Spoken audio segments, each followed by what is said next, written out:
Sirkuit. Dahulu kala tidak akan banyak orang yang mengerti arti kata ini. Namun mulai sekarang, tidak akan ada satu orang pun yang tidak pernah mendengarnya. Mereka tidak berbicara tentang terjemahan bahasa Inggris dari kata tersebut. Namun mereka sedang berbicara tentang judul game. Sudah hampir 3 bulan sejak rilis awal game tersebut. Saat itu, sudah hampir sebulan sejak rilis game tersebut dan dalam waktu tersebut, jumlah pemain aktif mencapai 54 juta. Selama waktu itu, seluruh dunia sibuk membicarakan sirkuit. Kenapa game tersebut menarik banyak pemain? Itu karena game tersebut adalah game virtual reality. Tidak seperti game lainnya, dalam game tersebut mereka bisa mengalami dunia fantasi yang penuh dengan petualangan dengan kedua kaki mereka sendiri. Siapa yang tidak tertarik dengan ini? Kemudian seorang pemuda masuk dalam satu ruangan seukuran seorang manusia dewasa, setelah itu dia dipindahkan di suatu tempat dan dia bisa mencium aroma laut yang menyegarkan di depan Lindu Roak. Lindu Roak adalah desa pelabuhan di sirkuit. Ada alasan lain mengapa game ini mendapatkan popularitas sebanyak ini, dan itu adalah transaksi mata uang. Mata uang di sirkuit, atau biasa disebut sebagai gold, memperoleh nilai yang hampir sama dengan mata uang kehidupan nyata. Alasan untuk itu adalah karena item langka, yang biasanya tidak mungkin dalam kenyataan, dapat menghasilkan uang dalam jumlah yang sangat besar. Bahkan ada lelang di sirkuit yang menghasilkan hampir 3 triliun dolar dalam mata uang kehidupan nyata. Ini menarik sebagian banyak orang sebagai cara untuk mendapatkan kekayaan, alih-alih menikmati permainan. Dan tidak terkecuali untuk pemuda itu. Alih-alih kenyataan suram yang dia alami, sebuah peluang baru telah tiba. Untuk melunasi hutang mahasiswa selama 2 semester, dia memberanikan diri pergi ke sirkuit dengan pikiran optimis seperti itu. Sampai hari ini, pengguna telah menemukan 3 jenis kelangkaan untuk item. Normal, Magic, dan Rare. Karena para pengguna sangat berpengalaman dalam jenis game seperti ini, kosakata tersebut tidak menghalangi mereka. Tapi konsepnya sedikit berbeda dengan game lainnya. Item normal, seperti yang disebutkan oleh kata tersebut, itu adalah item normal tanpa efek khusus apapun padanya. Item Magic adalah item yang memengaruhi stat, atau memberikan buff kepada seseorang. Yang terakhir item Rare. Namun untuk sekarang, tidak ada yang tahu efek item Rare, karena belum ada yang menemukannya. Oleh karena itu, dalam game ini, item Magic adalah yang paling penting. Masalahnya terletak pada harga item tersebut. Misal item Magic itu adalah sejenis aksesori, seperti cincin. Jika cincin tersebut meningkatkan stat strength seseorang sebanyak 3 poin. Jika cincin dengan stat tersebut ada, dengan nilai tukar saat ini, seorang siswa tidak akan khawatir untuk menyelesaikan pendidikan mereka. Dan seorang karyawan seperti bisa mendapatkan gaji hingga 1 tahun kerja sekaligus. Tepat setelah rilis game, item Magic yang melibatkan stat memang dijual. Tawaran terakhir adalah 590 juta dolar, melalui persaingan yang ketat. Tentu saja, setelah lebih banyak item Magic yang muncul, harganya pun turun. Namun, nilai mereka masih tinggi. Jika seseorang bisa mendapatkan salah satu dari item tersebut, maka seseorang tersebut siap untuk hidup santuy. Miliaran pemain berangkat ke dunia ini dengan pemikiran seperti itu. Pemuda itu pikir jika dia cukup memainkan game, dia akan bisa mendapatkan setidaknya satu dari item tersebut. Dan yang paling diinginkan adalah kalung yang memiliki stat regeneration yang populer akhir-akhir ini. Regeneration atau biasanya disebut sebagai regen, item Magic tersebut bisa berharga hingga ratusan juta dolar. Dengan item seperti itu, hanya dalam beberapa detik, seseorang dapat mempertahankan kerusakan apapun dan baik-baik saja di detik berikutnya. Seperti Wolverine. Sebagai contoh, seorang streamer terkenal yang saat itu level 5, membeli cincin regeneration seharga 300 juta dolar dan melawan beruang dengan tangan kosong sebagai kontennya. Efeknya terlihat jelas, ketika dia dicakar oleh beruang tersebut atau jika dia memiliki setidaknya 1 health yang tersisa, dia sembuh sepenuhnya dalam hitungan detik. Dan pemuda itu yang ingin mencari item-item seperti itu, dia telah mencarinya selama 2 bulan terakhir. Tapi tidak berhasil. Yang terburuk, dia menghabiskan 2 bulan berburu slime.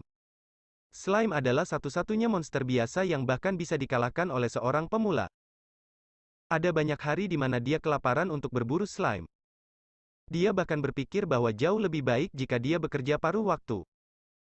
Dalam keputusasaan, dia mencari item yang bisa dia jual. Tapi, satu-satunya item yang pernah dia dapatkan, adalah pedang baja tumpul dan kain kulit compang camping yang dia dapatkan dari tutorial.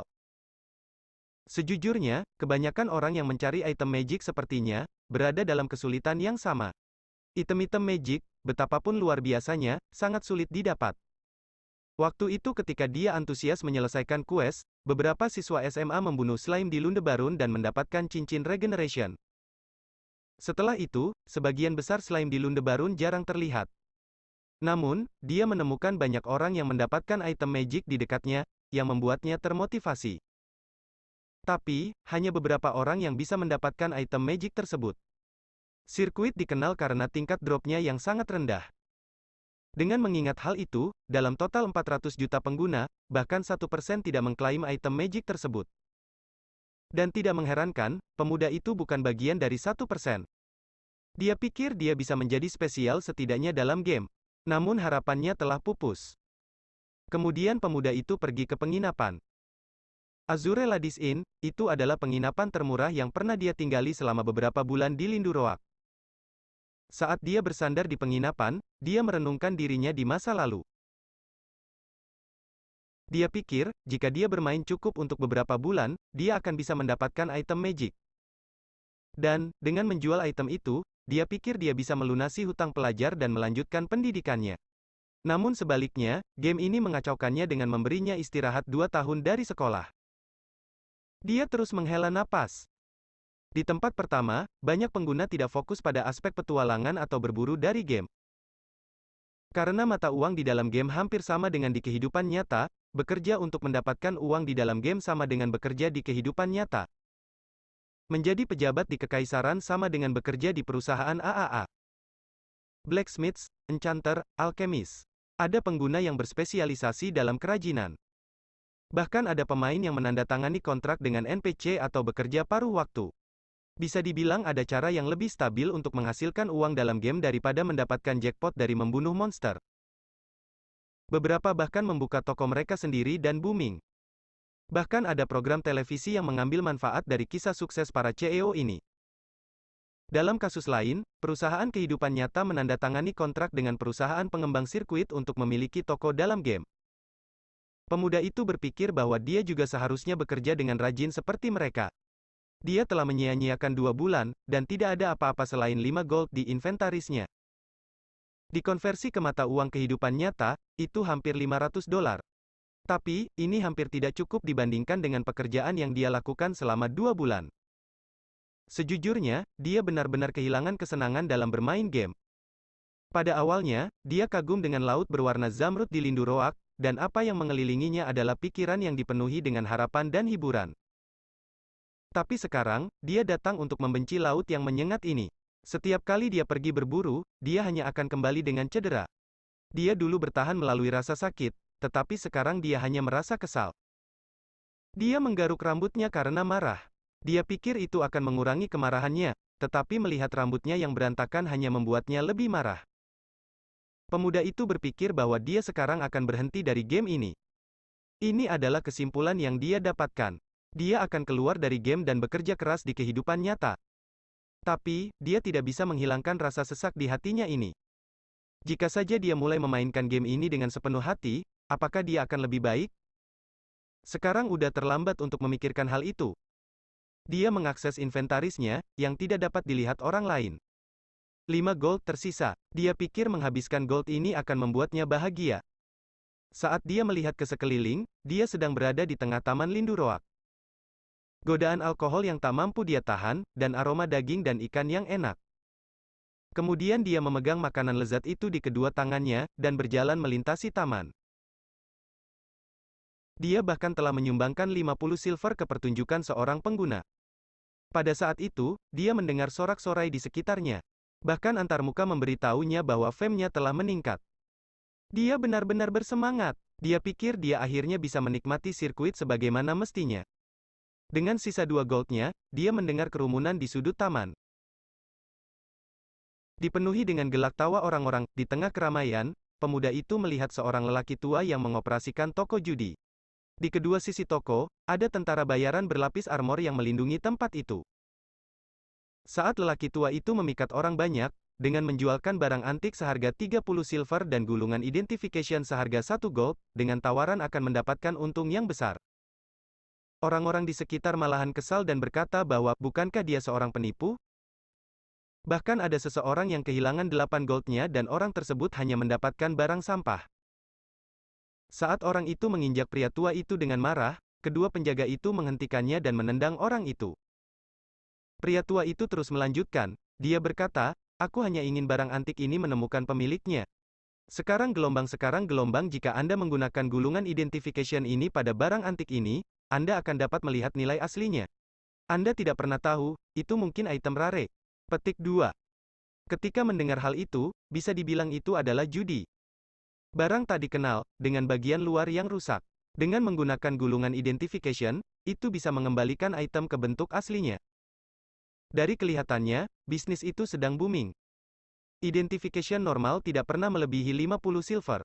Orang tua itu mungkin menjelajahi reruntuhan ini dan mengambil banyak barang antik untuk dijual dengan harga mahal.